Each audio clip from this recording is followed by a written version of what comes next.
বঙ্গজীবনের অঙ্গ হল ইলিশ। বাঙালির প্রতিটি অনুষ্ঠানে কিংবা বর্ষাকালে এই ইলিশ মাছে বাঙালি কিন্তু বিভোর হয়ে ওঠে। এই ইলিশ মাছের টানে বাঙালি প্রতিদিন বাজারে যায়, কিনতে পারুক বা না পারুক, বাজারের ইলিশ মাছ না দেখে বাঙালির কিন্তু কোনো শান্তি নেই।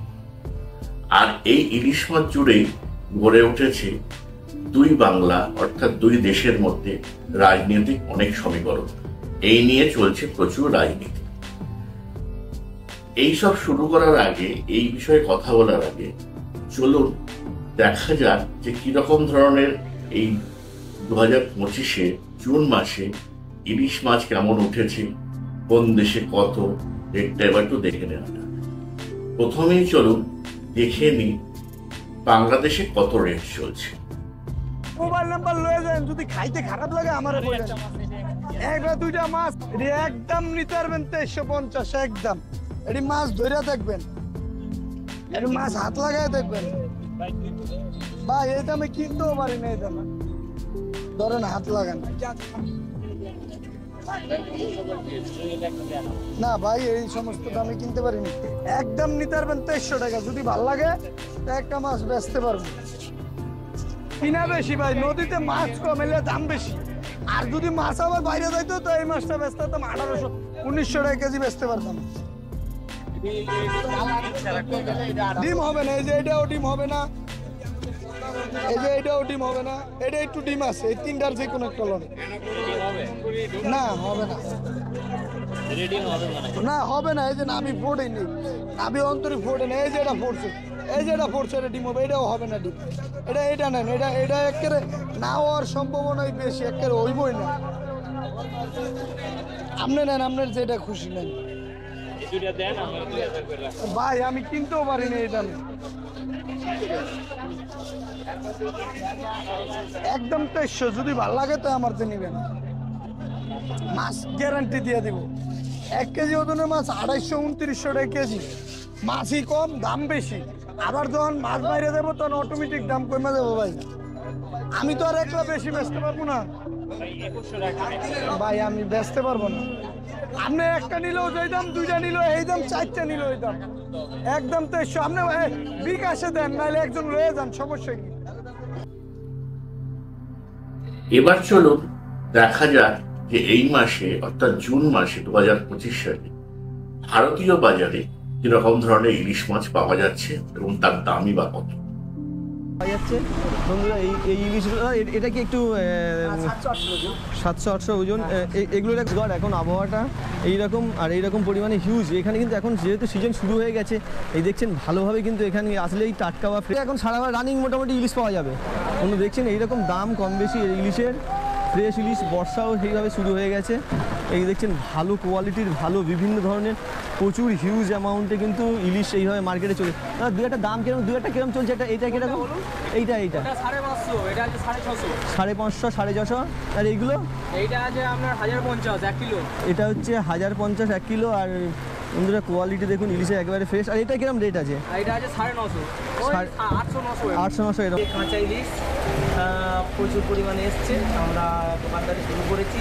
আজকে বাজারে প্রচুর মাছ আছে, আমরা মাছ কিনছি বা আমাদের যিনি মালিক মাছ কিনছে, আমরা দোকানদারি শুরু করেছি।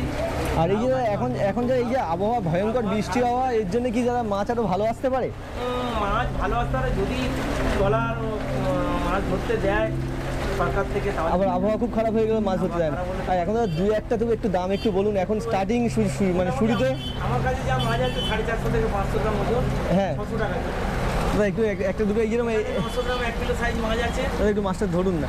হ্যাঁ বলছি এটা সাইজের মাছ। হ্যাঁ বন্ধুরা, এই যে মাছটা দেখছেন এটা হচ্ছে 1 কিলো সাইজের মাছ। এটা এখন রেট কিরকম আছে? 1700 টাকা। 1700 টাকা 1 কিলো। এটা একদম ফ্রেশ কোয়ালিটি। একদম ফ্রেশ কোয়ালিটি। আর বন্ধুরা কিন্তু স্টার্টিং বলেই কিন্তু রেট এরকম হাই, আর পরে একটু তো দাম কম বেশি হতে পারে। পরে দাম কম হবে। এবার স্টোর আছে যাদের কাছে, তাদের কাছে মাছের দাম কম আছে। স্টোর নয় দাদা, স্টোর না, একেবারে ফ্রেশ কোয়ালিটির ইলিশ, টাটকা ইলিশ বা আজকের এই বিক্রি। এটা 1700 টাকা স্টোর, দেখুন 1700 টাকা। আর বলছি আর দুই একটা একটু রেট দেখান না।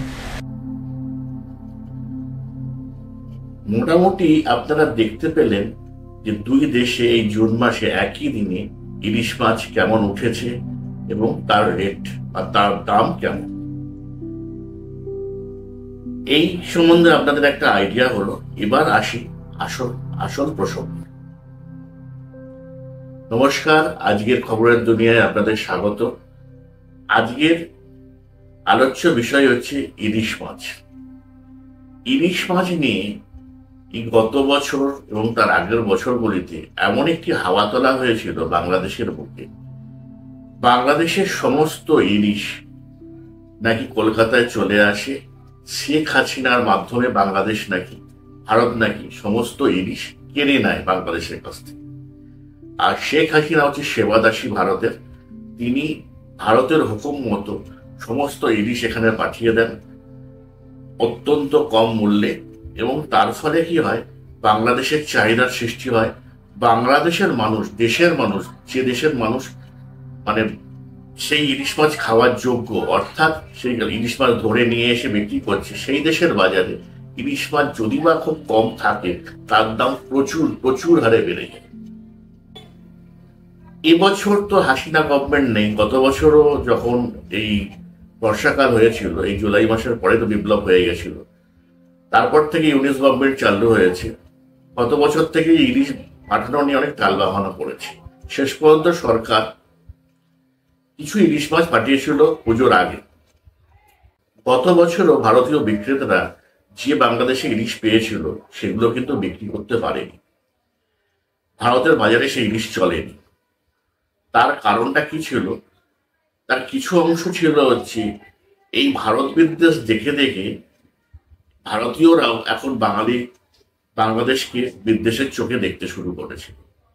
তার ফলে গত বছর প্রায় বাঙালিরা বাংলাদেশে ইলিশ কিছু অংশ কেনেনি, আর বাদ বাকি চলেনি কেন তার কারণটা আমি বলে দিচ্ছি। গত বছর আমি নিজে প্রত্যক্ষ করে দেখেছি, বাংলাদেশ থেকে যে ইলিশগুলো এসেছিল সেই ইলিশগুলো অনেক দিনের পুরনো, কোল্ড স্টোরেজের, গায়ের মধ্যে একটা হলুদ ছোপ মতো পড়ে গেছিল।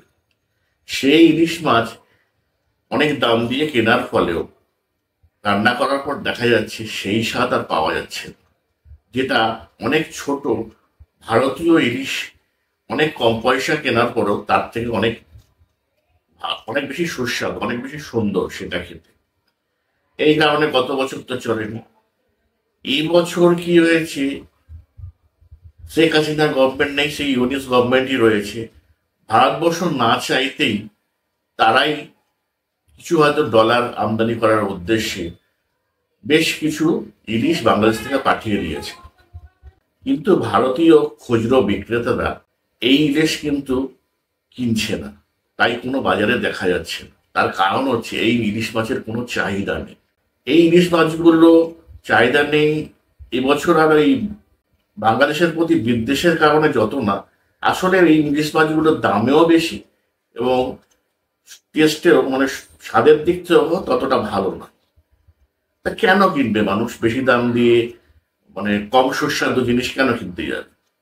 সেই তুলনায় ভারতীয় ইলিশ বাজারে ছেয়ে রয়েছে, গত বছরও ছিল, এবছরও রয়েছে। প্রচুর পরিমাণে ইলিশ ধরা পড়েছে। সেই ইলিশ যতটা পারে বাঙালি খেয়ে, বাংলাদেশে ইলিশের কোনো চাহিদা নেই। এখন আমার প্রশ্ন হচ্ছে, এইটা নিয়ে তো অনেক রাজনীতি হয়েছে। আমি বেশ কিছুদিন ধরেই, যেহেতু ভারতের ব্যাপার নিয়ে জড়িত, সেই জন্য বাংলাদেশ তার নিজের দেশে আওয়ামী লীগ আসবে, আওয়ামী লীগের এগেনস্টে বিএনপি কি বলবে বা জামাত কি বলবে বা কে ক্ষমতায় আসবে, তাই নিয়ে আমাদের কোনো মাথা ব্যথা নেই। কিন্তু বারবার করে শুনি ভারতবর্ষ নাকি বাংলাদেশকে শোষণ করছে, ভারতের নাকি আগ্রাসন, সব দিকে শেখ হাসিনা সেবাদাসীর মতো সমস্ত কিছু নাকি ইন্ডিয়ার কাছে তুলে দিচ্ছে সর্বস্ব। তো গত বছর থেকেই আমরা দেখাচ্ছি, অন্যান্য ক্ষেত্রেও দেখিয়েছি, এবছরও দেখাচ্ছি যে ইলিশ মাছ ভারতবর্ষ, এখন তো হাসিনা সরকার নেই, এখন তো ইউনিস গভর্নমেন্ট, কত আর ইলিশ পাঠিয়েছে, আর কইটুকানি বা সেই ইলিশও তো চলছে না বাংলাদেশের বাজারে। এখন তাহলে ইলিশে ছেড়ে যাওয়া উচিত, গত বছর নিশ্চয়ই ছেড়ে যাওয়া উচিত ছিল। গত বছরও কি বাংলাদেশের মানুষরা ইলিশ কিনতে পেরেছিল? অর্থাৎ তার দাম কি কমেছিল? ইলিশ কিনতে পেরেছিল আমি কেন ভুল কথা বলবো, কিছু মানুষ তো নিশ্চয়ই কিনতে পেরেছিল, তাদের আয় রোজগার বেশি, তারা যে কোনো দামেই ইলিশ কিনতে পারে, কিন্তু সেই সংখ্যাটা কতটুকু? তাহলে বাংলাদেশের বাজারে কি ইলিশ মাছের দাম কমেছিল? সাধারণ মানুষের নাগালের মধ্যে কি এসছিল, নাকি এবছর এসছে? এই যে রাজনৈতিক টানে ভারতবর্ষকে বারবার করে জড়ানো, এটা একটা বাংলাদেশিদের মানে একটা অভ্যাসে দাঁড়িয়ে গিয়েছে। তারা কারণে অকারণে যে কোনো কারণে ভারতবর্ষকেই দোষ দেবে। এর জন্য বাংলাদেশের বিদেশে অবস্থানকারী কিছু ইউটিউবারদেরও মানে তাদেরও কিছু মানে নেতৃত্বে কিছু কথাবার্তা রয়েছে, তাদের কথা ধরছি না, কেননা গত বছরই তো হাসিনা গভর্নমেন্ট পড়ে গেছিল। আমরা ভেবেছিলাম যে হাসিনা গভর্নমেন্টের এগেনস্টে বলার জন্য ভারতকে হয়তো ছোট করা হচ্ছে, অনেক কথা বলা হচ্ছে, কিন্তু তারপরেও দেখা গেল দিনের পর দিন চলছে। বাংলাদেশের বিভিন্ন ইউটিউবের প্রোগ্রামে দেখি, টেলিভিশনে দেখি, সেই ভারত বিদ্বেষ এখনো রয়ে গেছে। ভারত বাংলাদেশের সমস্ত কিছু নিয়ে যাচ্ছে। আর এখনো পর্যন্ত আমি বিভিন্ন জায়গায় মানে একটাই প্রশ্ন, বাংলাদেশ কি দিতে পারে ভারতকে, তার কিন্তু কোনো উত্তর পাইনি। অথচ ভারত থেকে বাংলাদেশ কি কি নিয়েছে বা কি কি সুবিধা প্রাপ্ত হয়েছে, সেটি কিন্তু এই গভর্নমেন্ট মানে এই মোদী সরকার কিছু কিছু জিনিস বন্ধ করার পরে বাংলাদেশিরা অলরেডি টের পেয়েছে। এই নোংরা রাজনীতির বিরুদ্ধে সাধারণ মানুষ হয়তো দায়ী না, সাধারণ মানুষের সামনে যা তুলে ধরা হয় তাই হয়তো সাধারণ মানুষ দেখে তাদের মানসিকতার চিন্তা ভাবনার পরিবর্তন করতে পারে। কিন্তু যারা ব্যাপারটা জানে, যারা বিভিন্ন অধ্যাপক হিসাবে টেলিভিশনের পর্দায় আসে, আন্তর্জাতিক সম্পর্ক বিশেষজ্ঞ হিসাবে, বা যারা যারা বাংলাদেশের সাংবাদিক, তারা তো ভালোই মতোই খবর রাখতো। তারা তখনও কেন বলেনি বা পরবর্তীকালে এখনো কেন বলছে না যে সত্যি সত্যি বাংলাদেশ থেকে ভারত কি কি শোষণ করেছে, কি কি আগ্রাসন করেছে? যদি তারা খুঁজে না পায়, সেটাই বা জানাচ্ছে না কেন যে না, ভারতবর্ষ কিছু নেয়নি, উল্টে দিয়েছে। এই হিপোক্রেসি বা এই কাপুরুষতা আর কতদিন চলবে? ভাগ্যিস হাসিনার সরকারটা পরিবর্তন হয়েছিল।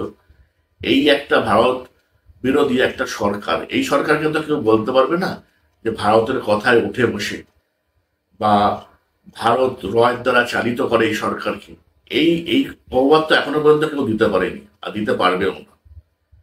তাহলে এখনো পর্যন্ত কোনো চুক্তি যা ভারতের সাথে হাসিনার হয়েছিল রদ করা হয়নি কেন? সেগুলো তো বন্ধ করে দিলেই হয়। আর না হলে সরকার জানা কি কারণে সেটা বন্ধ করা যাচ্ছে না, সেরকম মধ্যে কিছু বলা যাচ্ছে না। অথচ যে এই যে আগ্রাসন শোষণ এই ধরনের রাজনীতি আর কতদিন চলে? সামান্য ইলিশ মাছ নিয়ে কি একটা বড় রাজনীতি। দেশের মানুষ নাকি ইলিশ মাছ খেতে পারে না, সমস্ত ইলিশ নাকি রপ্তানি করে দেওয়া হয় ভারতবর্ষে। হ্যাঁ, তখন কিছু রপ্তানি করত, তার বিনিময়ে কিছু ডলার রোজগার করত, না হলে আমদানি রপ্তানি বাণিজ্যের ফারাকটা অনেক বেশি থেকে যাবে। সেটা তাদের ব্যাপার। কোন গভর্নমেন্ট তাদের ওখানে বাংলাদেশে থাকবে কি থাকবে না, সেটা তাদের নিজস্ব ব্যাপার, সেটার ব্যাপারে আমাদের কিছু বক্তব্য নেই। কিন্তু ভারতকে টানাটানি করা হয় কেন? যাই হোক, আমি বারবার করে প্রায় দিনই এসে কি কি তাদের মিথ্যাচারগুলো আছে সেগুলো আপনাদের সামনে তুলে ধরছি। আশা করি আপনারা এর থেকে বুঝে নিয়ে যদি আমার সাথে সহমত হন তাহলে কমেন্টসে লিখে জানাবেন, আর যদি মনে হয় অসহমত হন সেটাও আপনি লিখে জানাবেন। যদি সেখানের মধ্যে আমার তথ্যে কোনো জায়গায় যদি ভুল থাকে তাহলে আগামী দিনে সেটা আমি শোধরানোর চেষ্টা করব। ধন্যবাদ, নমস্কার, দেখা হবে আগামী দিনের ভিডিওতে। ততদিন আপনারা সুস্থ থাকুন, সুন্দর থাকুন, ভালো থাকুন। নমস্কার।